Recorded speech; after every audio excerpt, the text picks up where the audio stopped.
Hello there, everyone. It is time for our masterclass. I am so excited, so excited. Yes, so if you're coming on here live, just please say hello. And if you catch the replay, just type in replay and I'll know to come back and look at your comments or check anything that you've written there for me. And I just want to introduce myself first. And my name is Leslie J. Mayer, and I live in Israel. So when you come on here, just let me know, where are you coming from, what time it is here. We've got 9 o'clock in the evening, and that's what we're going with. So I think, first of all, before I get into the content of this masterclass, which is the majestic dimension of a woman, I think I'll just, back up a bit and tell you a little bit about me and how I got here, just so you know who I am and, give me some of my background there. So I went searching for my voice at a very young age, and I almost lost it along with my life. I was 16 and living at home in Canada. And, I felt unheard. That was just what I felt at home. I just wasn't, they just didn't listen to me, to what I had to say, to my opinions. And my boyfriend at that time, who I had met him at summer camp, I'd met him like 2 years ago. He decided to go back to live in Israel. He was an Israeli, and he decided to go back and live in Israel. And that was in January, and I decided to go for the summer to be with him. And so I did. I went to for the summer, and actually stayed.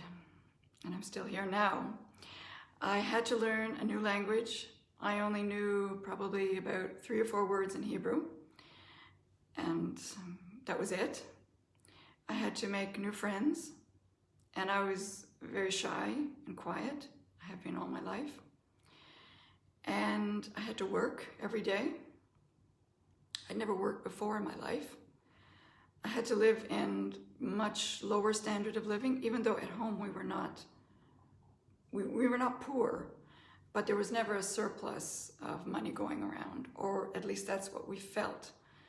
There was always this money doesn't grow on trees type of an atmosphere at home. I don't know if you can relate to that or not, but that's what went in our house. So there was all this that I had to deal with, but I was in love and I felt free and it felt so good. So I stayed. And then a year later, a war broke out. I was still in Israel. We were both living in Israel there, and a war broke out. And my boyfriend had been going all week long since this war broke out, the last week. He had been going on his own back and forth to the army base to, offer his services. And I don't know why. I don't know what drew me to that, but this one Saturday evening, which was 1 week later, I decided to go with him. And we were both sitting in the back of a pickup truck. It was this closed-in box type of a pickup truck, and it was all dark, and there was the seating was just these 2 benches on either side of this little box that we were sitting in. There's no seat belts and no, armrests or nothing like that. And as we went around a bend in this dark road, a tragic accident happened, and we were unaware of this at all. Like, we didn't know anything about it. And then this army truck collided with us, and it hit us exactly where we were sitting. So we were both the only 2 in the back, and we were both injured. I don't remember anything about the accident at all. I just woke up in the hospital the next morning. And I remember,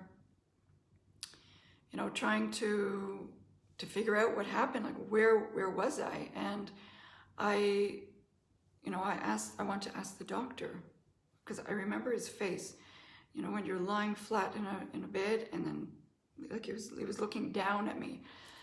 I remember everything about his face, and I wanted to ask him where my boyfriend was, and I couldn't speak.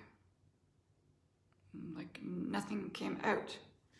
And later on I realized why that was, but he first of all gave me a pen and paper because he knew I couldn't talk.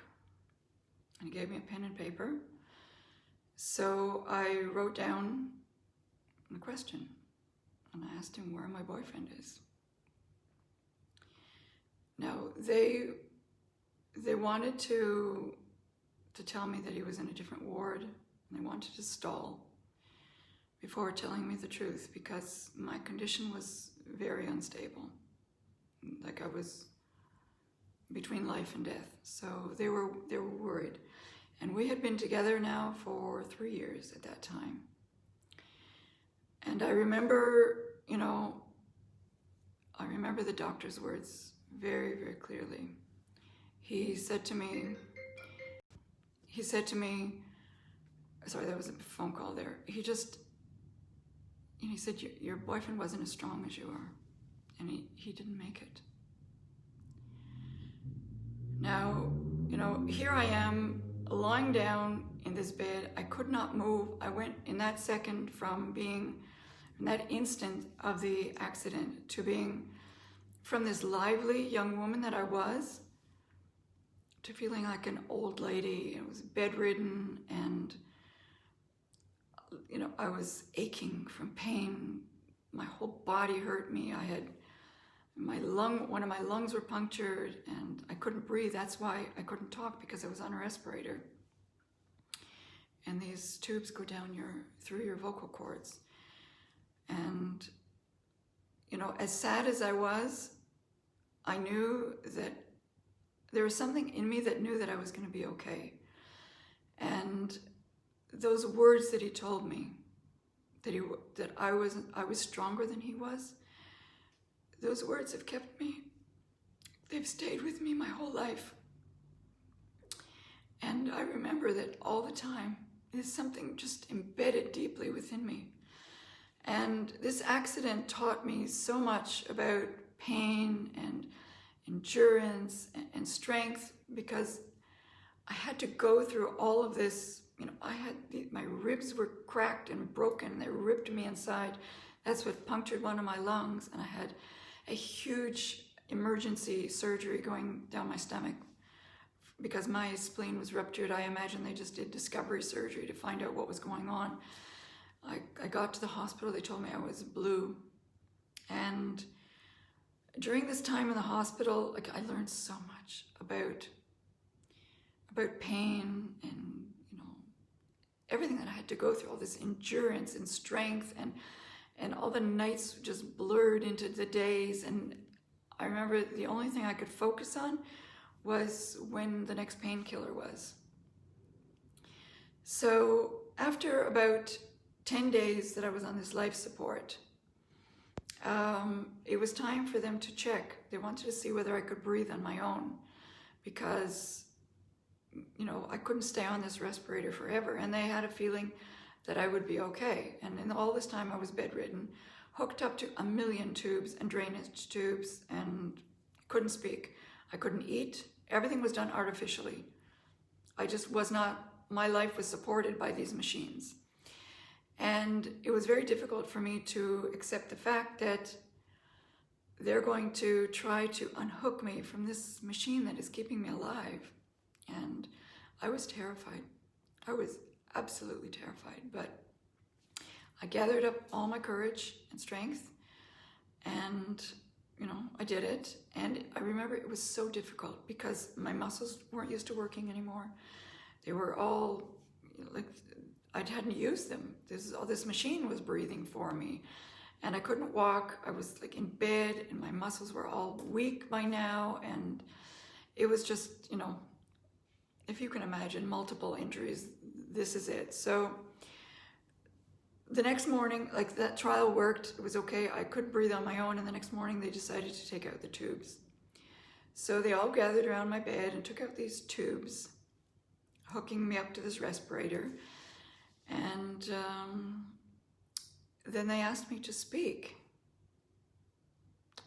And I tried, but the only thing that came out was this very croaky type of frog voice. And I was so surprised because this wasn't my voice at all, but they were also happy and rejoicing because later on I found out one of the problems with being on a respirator for so long is that it might damage your vocal cords so much that you can't speak anymore. But I was very fortunate, and even, to this day, every time I hear my voice, I have this feeling, this memory of, what this whole incident, this whole episode of being in the hospital meant to me, and that, like, if I can get through this, then I can get through anything. So this part of the hospital was a huge milestone in my recovery, but it wasn't the end of it. I had, more weeks. I was transferred to a different hospital, and there were a lot of things that went on there that I had to, many, many challenges there because, I had all these different procedures that had to be done, and they were painful. They were very, very painful, and there were multiple x-rays every day to see how my lungs were doing. I was in quarantine because I had such an intense infection and these millions of drainage tubes, and it was just, and the pain, like, it was absolutely horrible. And I think out of all of this, one of the reasons I was actually very, very grateful, even though no matter, what happened, my boyfriend was dead now, and I'm here in the hospital in so much pain all the time. But I knew, like, I was on my road to recovering. And the thing is, remember, it was wartime then. And I would see every day, this picture just is so clear in my mind. Every day they would be bringing in these horrendously wounded soldiers that were like my age. Here they go in the army when they're 18. It's mandatory. And they were 18, 20, like these young boys, and I could see and I knew I'm going to be getting better, but I had no idea what was going to happen with these young guys, and it was terrible. But again, I was so grateful that I was alive, and I really knew that I was getting better and recovering from all this. So during that time in the hospital, they predicted I was going to be there for 6 months. But in the end, I was there for 6 weeks, and they let me, go home with a drainage tube in. I'd lost 10 kilo in that 6 weeks that I was there, and a few weeks later, they removed the drainage tube. I had to go back and forth for appointments at the hospital there. And a few years later, there was more that happened, and these were all challenging, very challenging situations that presented themselves to me. But each time, I picked myself, and I knew I kept on going, no matter what, and no matter what. It's just inborn in me. This is something innate in me that I've just got to keep going. I will not give up. I will not give up. And then I met a wonderful man who is now my husband. And we started out our journey together as a young couple in love. And we built our life together, a wonderful life for the past 39 years. We've been married for 39 years. And in this time together, we've learned how to, and we've also accepted each other's weaknesses and our strengths and our vulnerable spots, and learned how to navigate that with each other. And we also had the uncertainty and emotional difficulties of buying out shares from our family businesses. Was a joint business, our family and another family. So, and this is an emotional time. These families were, were close together and they worked together for many, many years, and we bought out the shares. So that was a difficult period of time emotionally for all of us. And we took that business from being on the verge of closing down, and we turned it around into being a very successful business that now, we have dozens of employees, and they provide a good income for all of their families.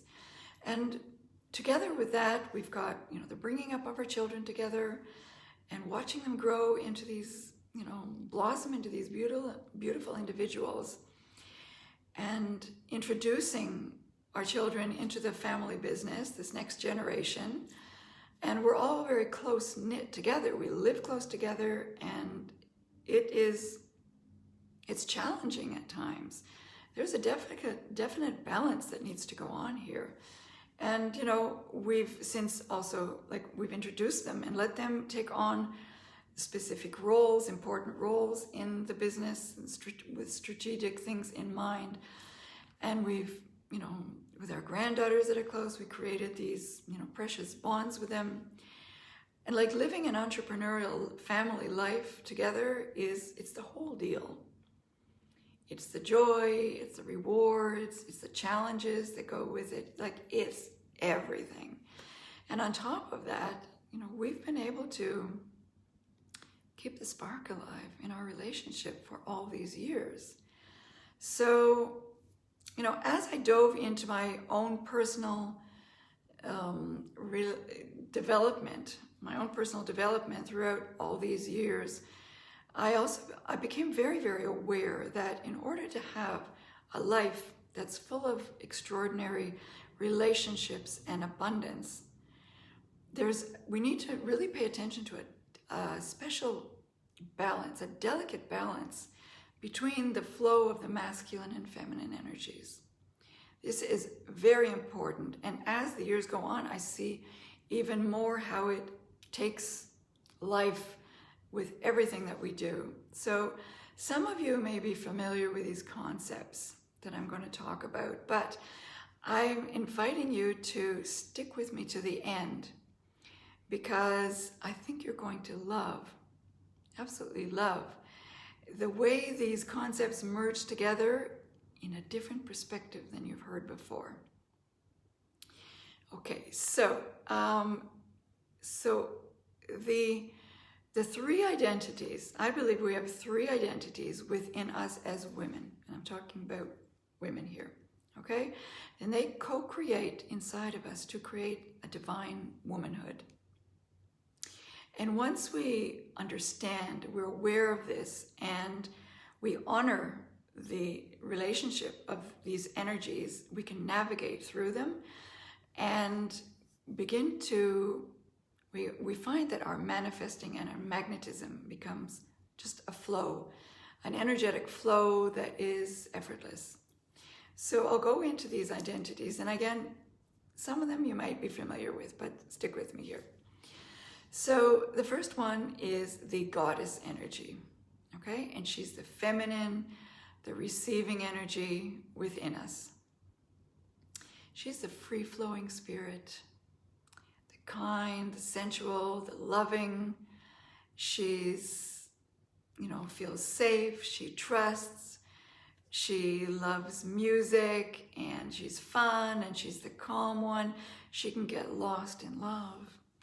She can get lost in poetry or in beauty or in, in music. She's led by her emotions.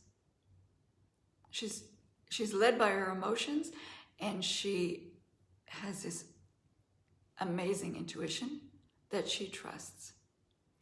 So again, she's led by emotions and intuition and trust. Those are the main parts of her. As she allows, she allows things into her life, and she receives.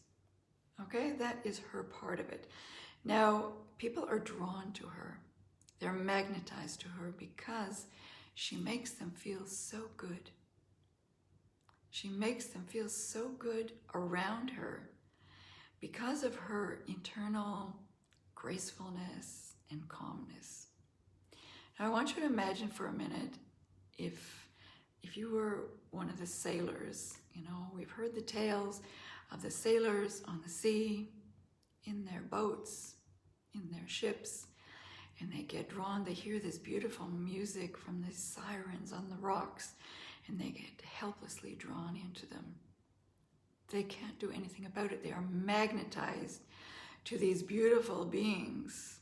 And unfortunately, they very often crash on the rocks. But this is the magnetism of the goddess energy. It's just her. It's everything about her is this magnetic and beautiful and loving being. Okay? Now, the next part, the next identity we have in us is the boss babe.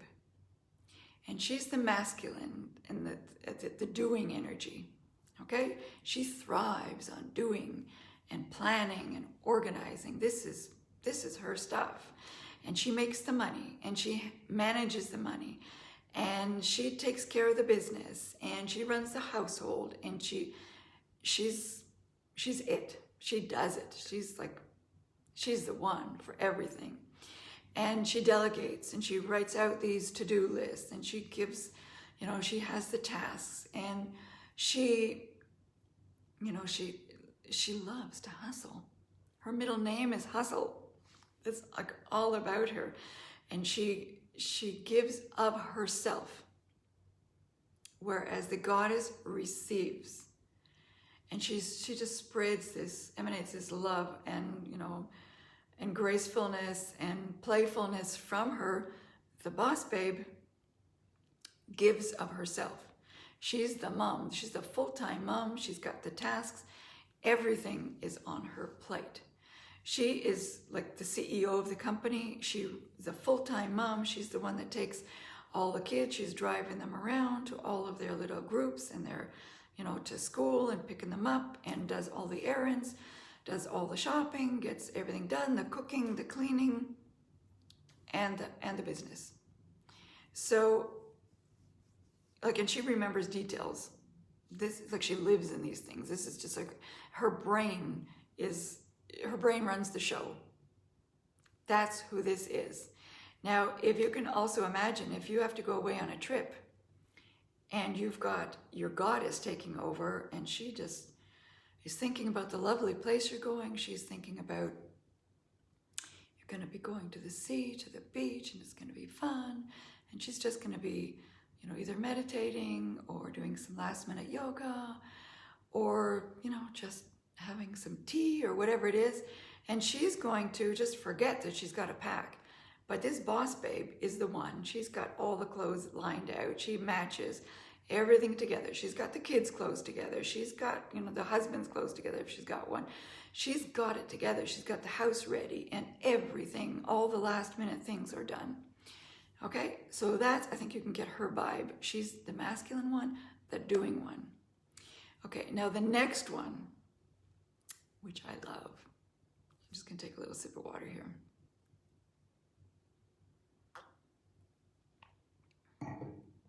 This next one, and I absolutely adore her. She's the queen. And Her Majesty, the queen, rules her kingdom. Yep. She makes sure that the delicate balance between the goddess and the boss babe is flowing beautifully. She has to monitor this because she is actually part of, those two parts are in her. She's like this extended version, a more mature or a version that has more wisdom than these two. The goddess is like, she's all in herself and all in, you know, everything is wonderful. And the boss babe is like onto things. She's doing it all. But the queen has both of these in her. And what happens is that each one of these two identities, the goddess and the boss babe, they contribute and perform with this balance at every single situation that's going on, every single thing that's happening in our life. And the thing is, the queen needs to step in sometimes, because just think of the same thing that happens when your kids are playing. Sometimes you as a mom, you've got to step in. Now you love both of these kids that you've got, and you understand them equally well.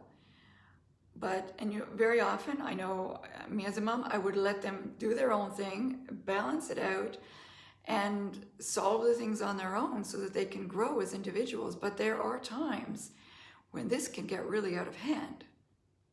When we see these patterns happening, when they see the repeated things going on, and it's going to be very detrimental for one or the other of your kids. It's the same thing here. This queen can see that if she doesn't balance the situation and take things into her hands, then there's going to be a very big imbalance here. And that will show up in many different ways in our life. So the thing is, she has the wisdom. She's like the one that's extracted all the lessons from life. And she's got this overview. She can zoom out at any time and see exactly what's going on, because she's got this wide bird's eye, not a narrow bird's eye, but from such a distance. And she can see everything that's going on in a wide view there. And that is very helpful for her, because she's got the emotional intelligence. She has learned this throughout her years and throughout the lessons and all these experiences that she's got. So she's got the wisdom here. And she creates the harmony between the different energies, the masculine and the feminine energies. She's the one that's absolutely monitoring this all the time. And you can, just imagine again what it's like to be that mom that needs to step in once in a while and just calm things down. Now, one of the most important things with this this identity of the queen is that because she's got this depth within her, she has a special dimension, a very special dimension within her. And that's a majestic dimension. And we as women all have that within us. Once we tap into and recognize and begin acting as the queen in our own life, and being, in charge of this beautiful balance. Now, before I go into that part, there's something else that I want to share with you that brought me to this understanding of this whole concept. And what happened was, I remember this day like it was yesterday. We were on our first call, and my new coach, she said to me, "Leslie, tell me your story. Tell me about you." Now, this wasn't her regular practice, because, but she just didn't do that all the time. But I had been, before our first call, I had been dripping in bits and pieces. And she just, she used her intuition and felt there's something really, really big going on here. There's something really big underneath all of this. So I went on to describe, the events and all the things that happened in my life and got me until where I am. And she listened very carefully, and then she said to me, "This is what I see." And she went on to describe my life. And when I heard her, describe my life, it sounded so powerful. And, you know, I hadn't thought of my life as being a whole story. It was actually, you know, just these events that, like, I didn't think of it as stringing together all of these events that had happened in my life, and each one building on itself to become this whole complete story. And all of a sudden, like, I realized that I had been focusing on specific events and incidents that, you know, made me tell myself my own a story to myself. Whoa, it made me tell myself a story, and that greatly affected the way I did things in life. And those stories, some of them were not true at all. But, and at that same time, I could also see, you know, how powerful so many other women's stories are. But they're just not seeing themselves in that light. And they don't know how to tell their own stories in an empowering way that deeply connects with others. So I went out and I created my own story through, you know, I wrote it out and got it all together. And I used all the skills that I had learned in the past. And most importantly, I embodied this new version of me. Because without that, it doesn't happen. It doesn't work. We need to embody this new part of us that we are seeing, that we are presenting to ourselves, first of all, before we can present it to anyone else. Because otherwise our energy is very low. And in order to, you know, build confidence in ourselves, because the thing is, there's a very special identity within this queen, which is, again, the, you know, this majestic dimension that holds space for the storytelling. Because she's able to remove herself and see her story and the whole picture while feeling completely calm and completely attached, not attached, but connected to her emotions at the very same time, which can be very difficult if we're just, you know, we're just moving within the goddess or within the boss babe identity within us. We don't have that extra perspective, but the queen does. And in that, like I said, we've got this space because of all this wisdom, because of all this knowledge and the life lessons that she's learned and gained throughout, you know, her experiences in her whole life. She holds a space for this storytelling.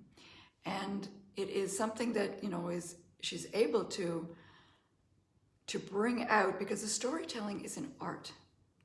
It's an art to tell our story in a way that makes us feel very confident. We tell it in a powerful way, and it also deeply connects with our audience and keeps them engaged. So it also becomes a very empowering way for us to heal ourselves and to realize what we're all about, what we're actually all about, and see our whole story as a complete picture and not just those isolated incidents that we very often focus on, you know, just because of our coding from when we were from our childhood and things we've heard in the past evidence that we've had. So that all comes together here. And so, you know, if you're a woman that feels she wants to, you know, more the balance between the masculine and feminine energies in her life, and, you know, if your life isn't quite right yet, you don't feel that you're having enough flow with this, with relationships or manifestations, you know, abundance in your life, or you want to master the art of storytelling and create your own stories that are very, very powerful and connect with other people, just send me a message to find out the different options I am currently offering for my one-on-one coaching. And again, I'd love to hear if you have any questions that come up from all of this, anything that relates to that you feel you understand here, just let me know and I will get back to you on that one. So this pretty well wraps up. I don't see any comments here, so I'm going to wrap this up for now. Thank you very much for being on here, whether on the replay or on live. There were some of you on live, I saw. And yeah, until the next time. Thank you so much, and we'll see you next time. Bye-bye.